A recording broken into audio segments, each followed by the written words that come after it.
Good morning to all of you. Welcome to our YouTube channel knowledge hub. यहाँ पे हम physics के बारे में इंट्रोडक्शन देख रहे थे।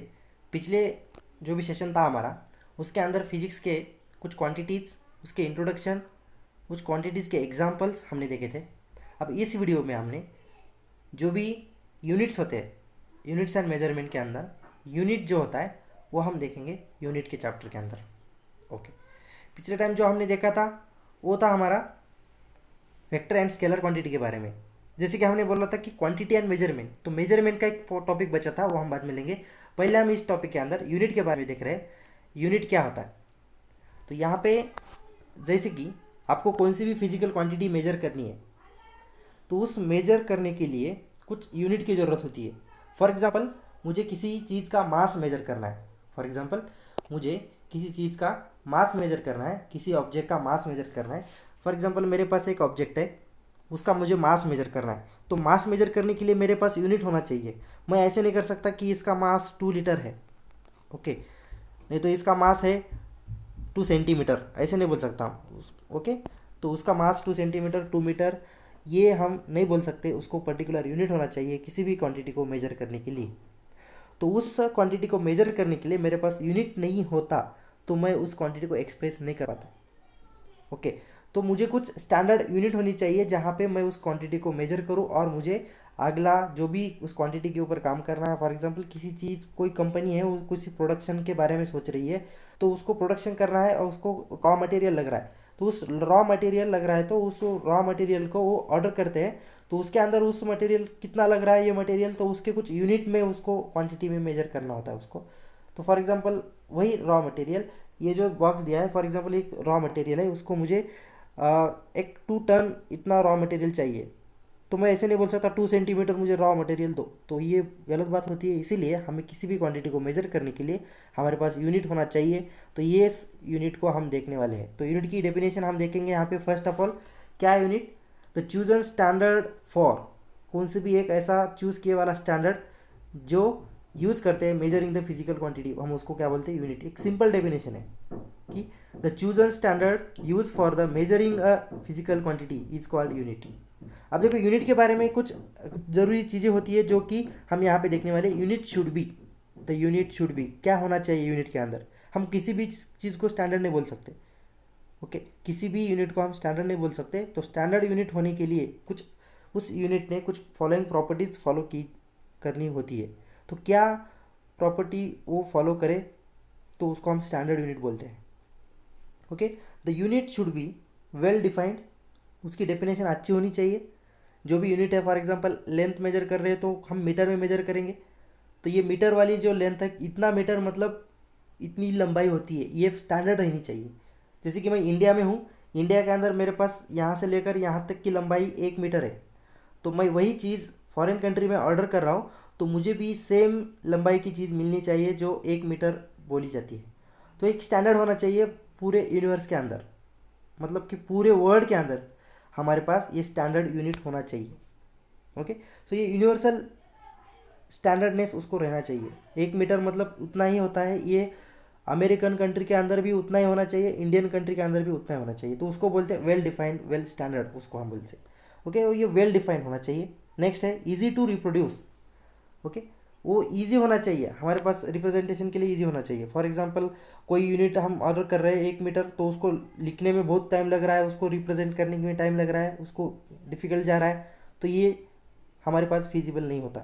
तो इसीलिए उसको रिप्रोड्यूस करने के लिए क्या होना चाहिए? ईजी होना चाहिए। उसके बाद इंटरनेशनली एक्सेप्टेड, जैसे मैंने अभी बोला था, पूरे वर्ल्ड के अंदर उस यूनिट को एक्सेप्ट करना चाहिए। जैसे कि मैं 1 किलोमीटर की दूरी इंडिया में मेजर करता हूँ, तो सेम 1 किलोमीटर की दूरी फॉरेन कंट्री में भी होनी चाहिए, उतनी ही लंबाई की। ओके, तो उसको हम बोलते हैं इंटरनेशनली एक्सेप्टेड। उसके बाद है independent of changes in the physical quantity.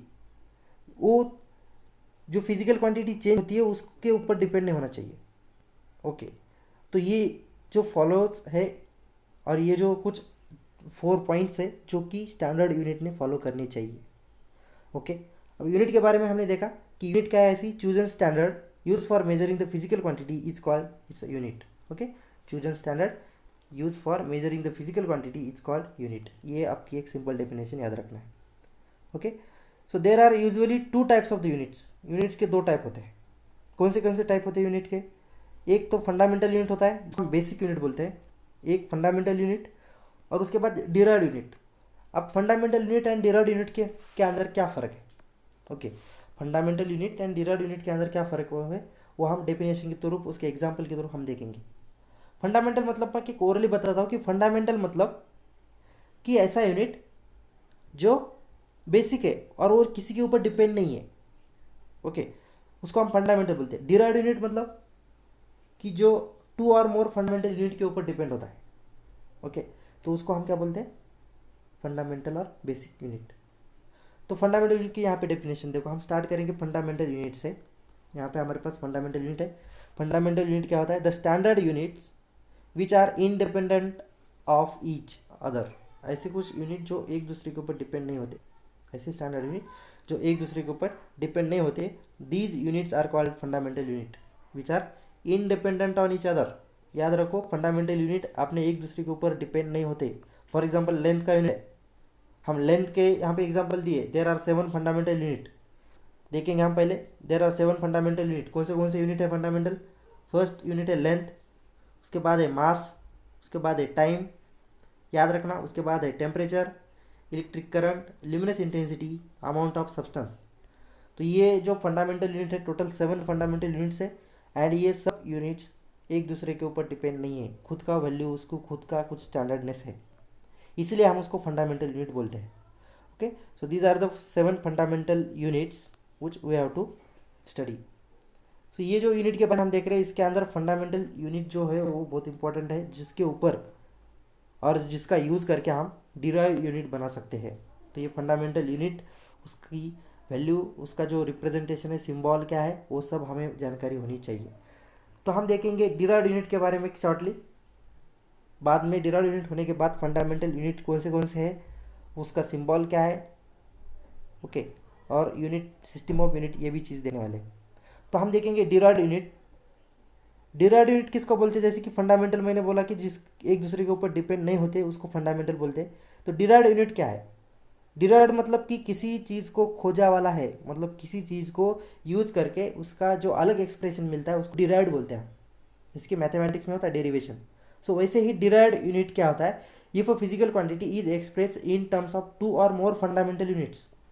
कोई ऐसी फिजिकल क्वांटिटी जो 2 और मोर फंडामेंटल यूनिट का यूज करके एक्सप्रेस की जाती है, ओके, उसको क्या हम बोलते हैं? Derived units. अब कौन सा डिराइव्ड यूनिट्स है? जैसे कि फंडामेंटल यूनिट्स है आर कॉलेज, जो कि फंडामेंटल यूनिट के ऊपर डिपेंड होते हैं। ओके, 2 और मोर फंडामेंटल यूनिट्स, यहाँ पे क्या होते हैं? यहाँ पे ये वर्ड नहीं है। Okay, so if the physical quantity is express in terms of 2 और more fundamental units are called as derived unit. Okay, so these are the derived unit के यहाँ पे हम डिफिनेशन देखेंगे। सो कौन से डिराइव्ड यूनिट है? तो डिराइव्ड यूनिट है हमारे पास unit of force. Okay, force का क्या डेफिनेशन है? एफ इजिकल टू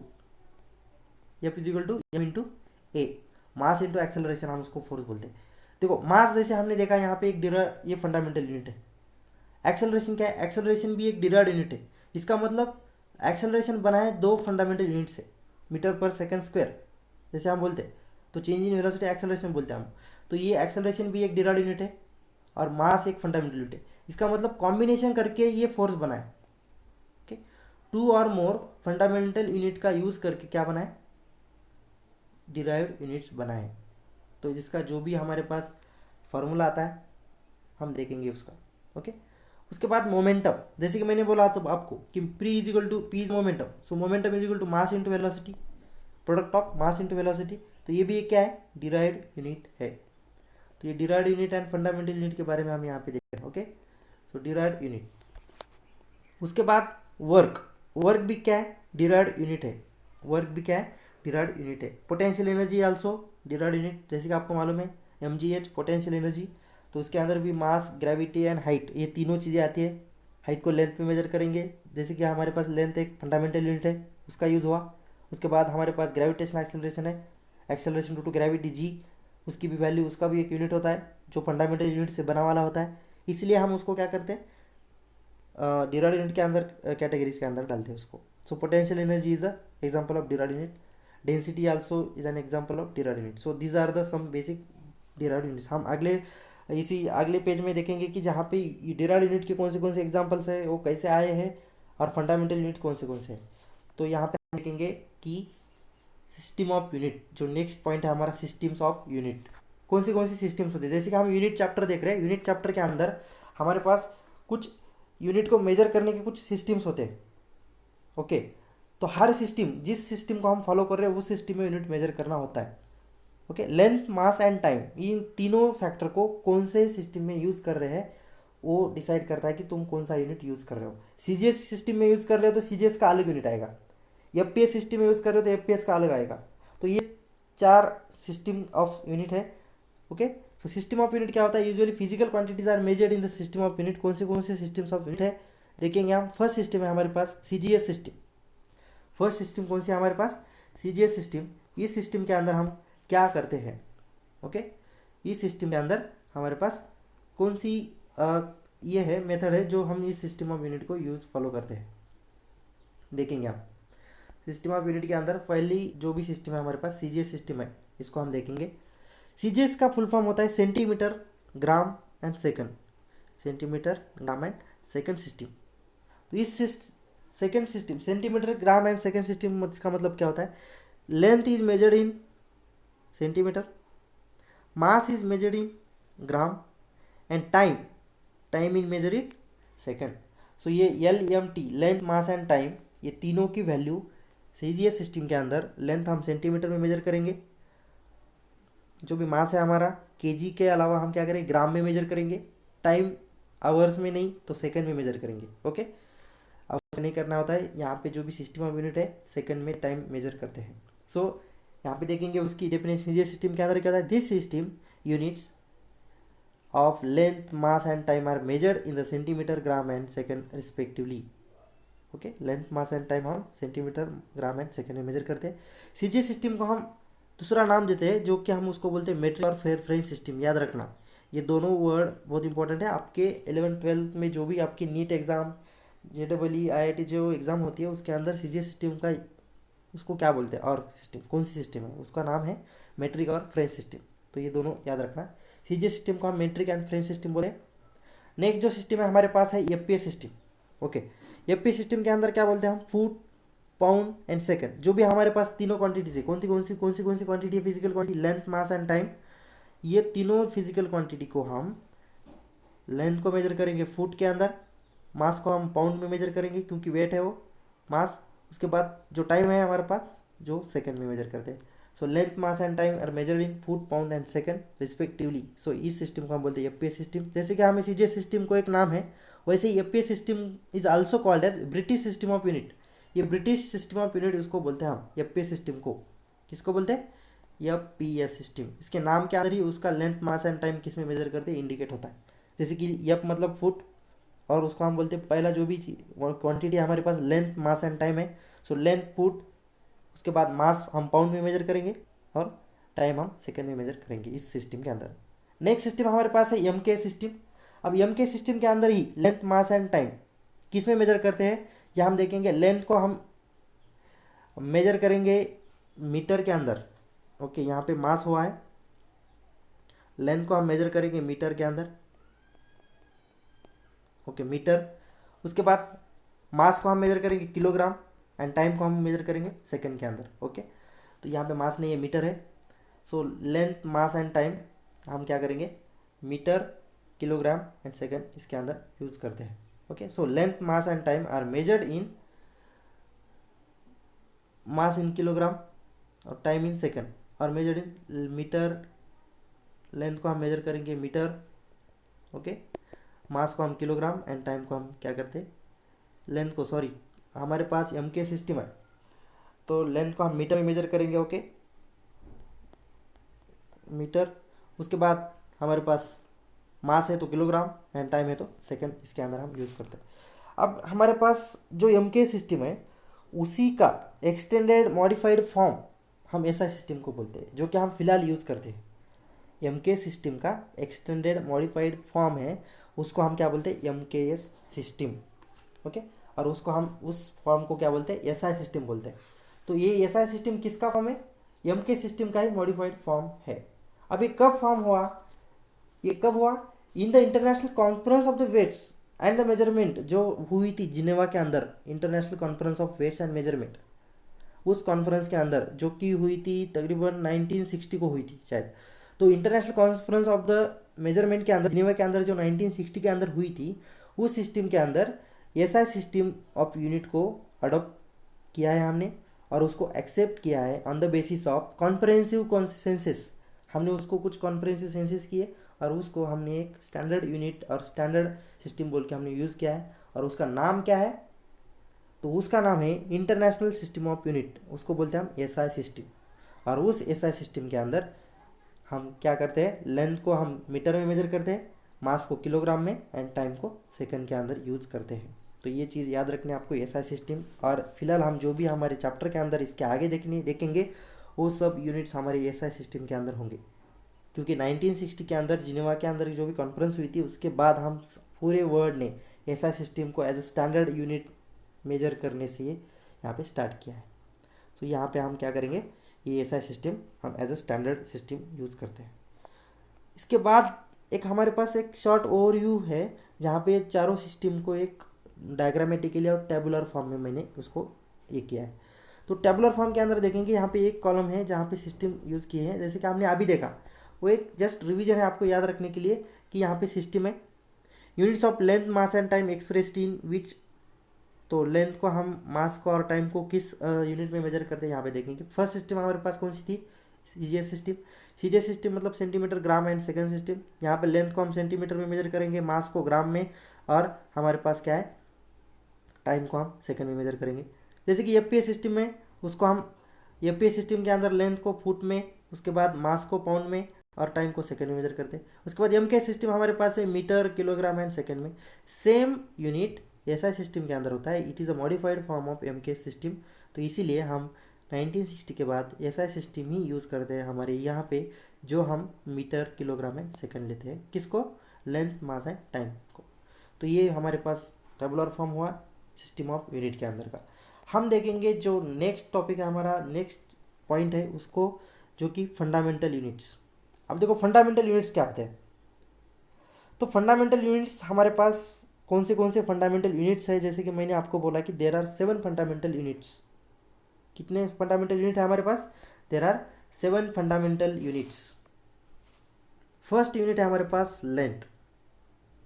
ओके, अब हम तीनों कॉलम फॉर्म के अंदर हमने देखा, उसको फर्स्ट कॉलम हमारा ये है कि फिजिकल क्वांटिटी कौन सी है, उसके बाद एसआई यूनिट क्या है उसका, उसको सिंबॉलिकली रिप्रेजेंट कैसे करते हैं। ओके, तो हमारे पास फंडामेंटल यूनिट के अंदर फर्स्ट क्वांटिटी है लेंथ। अब लेंथ मेजर करने के लिए, length is measured in the metre and it is defined as, length हम कैसे डिफाइन करते हैं लेंथ को, it is the total distance travel by light in a vacuum.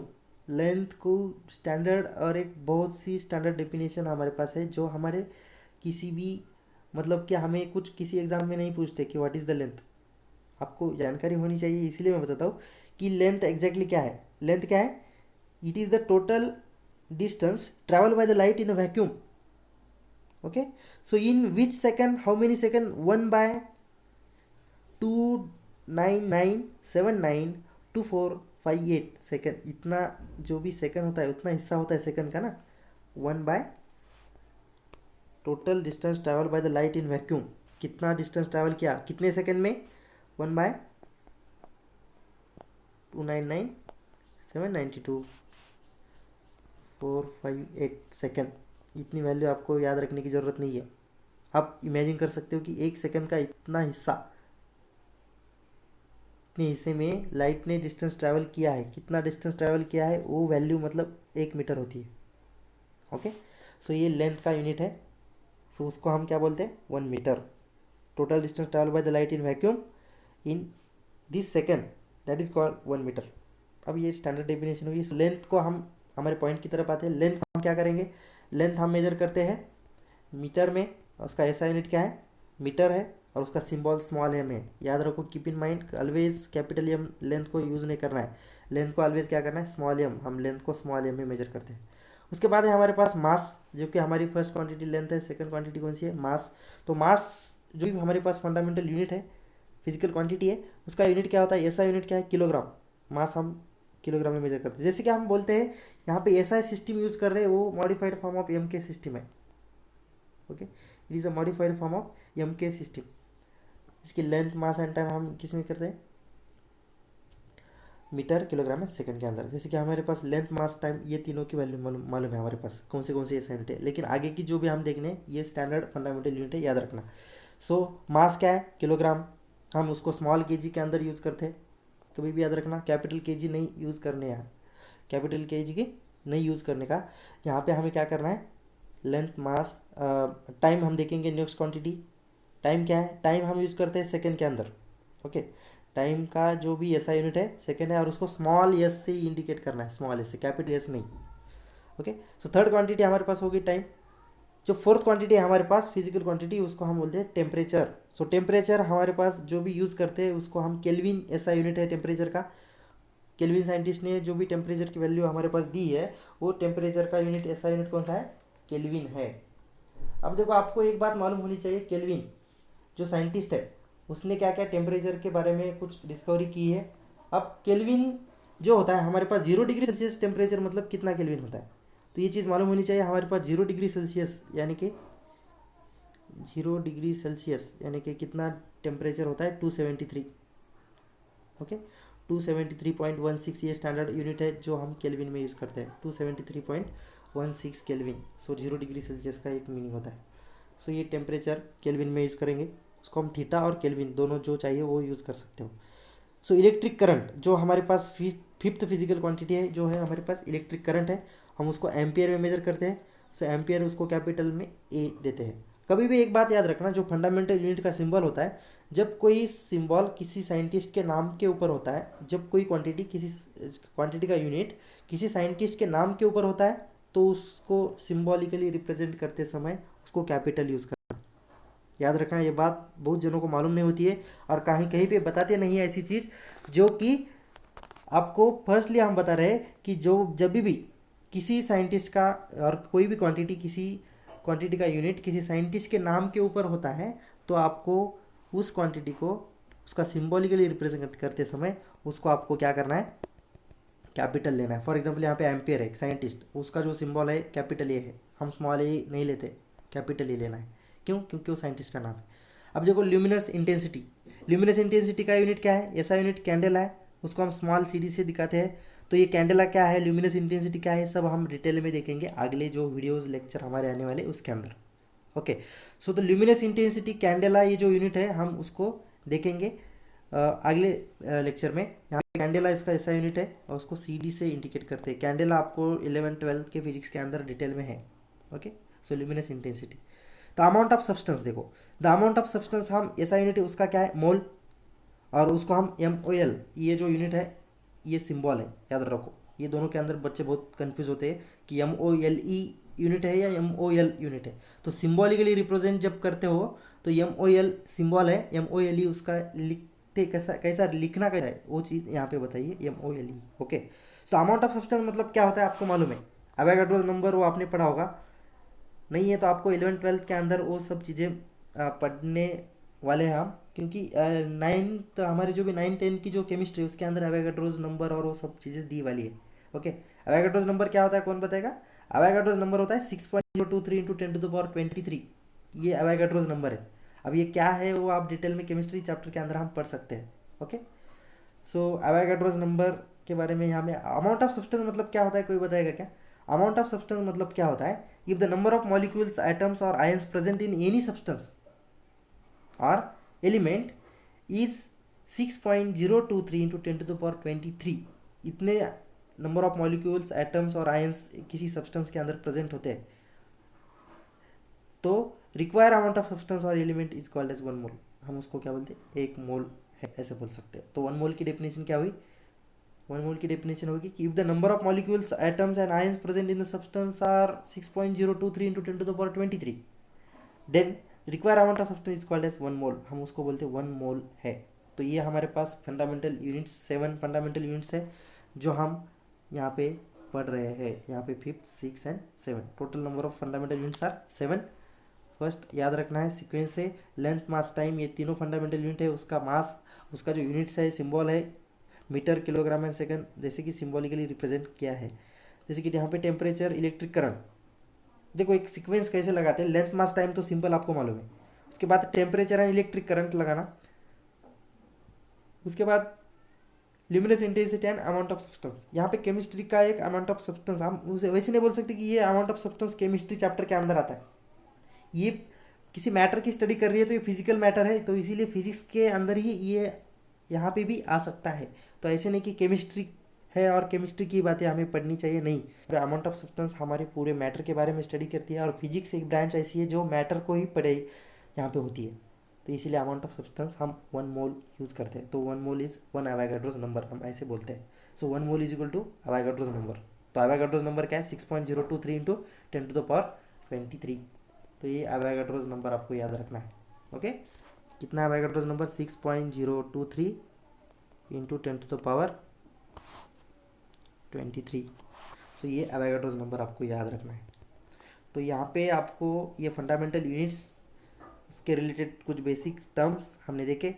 Fundamental unit जो होते हैं ना, उसके साथ ही कुछ सप्लीमेंट्री भी यूनिट होते हैं, सप्लीमेंट्री यूनिट बोलते हैं हम उसको। तो ये सप्लीमेंट्री यूनिट हम यहाँ पे देखेंगे शॉर्टली। ओके, और ये उसके बाद डिराइव्ड यूनिट्स कुछ देखेंगे। तो सप्लीमेंट्री यूनिट क्या होता है? सप्लीमेंट्री यूनिट देखकर हम सब डिराइव्ड यूनिट बाद में अगले पीरियड में देखेंगे। सप्लीमेंट्री यूनिट के बारे में देखो।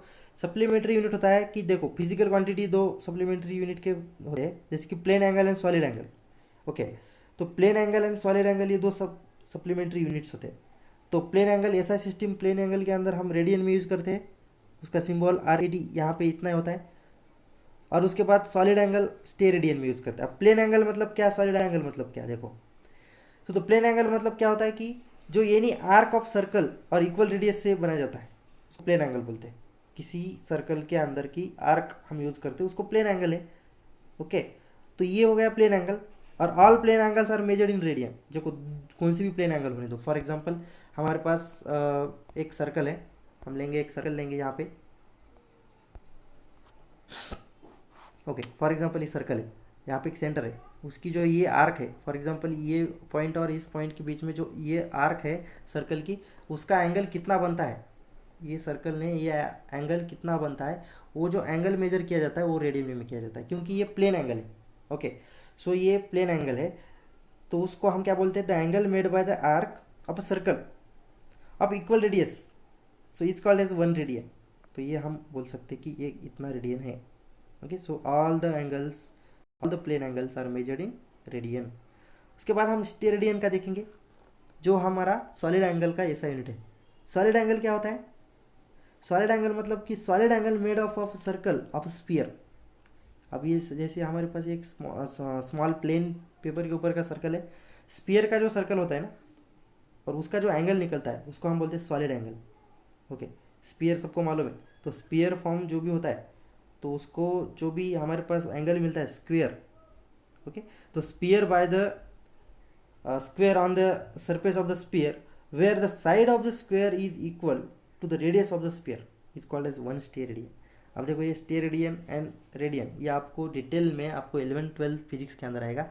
इतना फिलहाल 10th स्टैंडर्ड के लेवल पे आप इतना याद रखो कि जो प्लेन एंगल जो होता है उसका ऐसा यूनिट हम रेडियन में यूज़ करते हैं। प्लेन एंगल मतलब एक स्मॉल, हमने जो भी सर्कल हमने प्लेन पेपर के ऊपर ड्रॉ किया है, उसका जो भी हमारे पास आर्क आता है, उसका जो एंगल निकलता है उसको रेडियन। सॉलिड एंगल मतलब एंगल ऑफ स्फीयर, स्फीयर का जो भी प्लेन लेते हैं हम उसके स्क्वायर लेते हैं, उसके अंदर का जो एंगल होता है उसको हम बोलते हैं स्टेरेडियन और सॉलिड एंगल। ओके, हम ये जो हमारा जो वीडियो लेक्चर है हम यहाँ पे यही स्टॉप कर देते हैं। और जो अगला पीरियड है हमारा, अगला वीडियो लेक्चर आएगा, उसके अंदर से हम डिराइव्ड यूनिट लेंगे, वो कैसे डिराइव्ड हुए हैं उसको एग्जैक्टली हम लेंगे, और कुछ एक्सपोनेंट्स ऑफ 10 लेंगे। ये बहुत इंपॉर्टेंट है फिजिक्स के, as per as our physics syllabus is concern. Okay, तो ये फिजिक्स के अंदर ये दोनों तीनों चीज़ें हमारे पास बहुत इंपॉर्टेंट होती है। तो तब तक के लिए हम यहाँ पे रुकते हैं। और जो भी हमारा यूट्यूब चैनल है, जैसे कि मैंने बोला था आपको कि हमारा यूट्यूब चैनल न्यू है, सेकंड लेक्चर है हमारे यूट्यूब चैनल का। इसको हमारा ये जो वीडियो मैंने बनाया है, ये जो लैंग्वेज और उसका जो भी हमारे कंसेप्ट है ये आपको पसंद आए तो आप हमारे यूट्यूब चैनल को सब्सक्राइब कीजिए। और ऐसे ही न्यू न्यू यूट्यूब के वीडियोस आपको देखने हैं तो ये चैनल को सब्सक्राइब कीजिए, लाइक बेल आइकन को बटन दबाइए। सो तब तक के लिए यहाँ पे रुकते हैं। Thank you.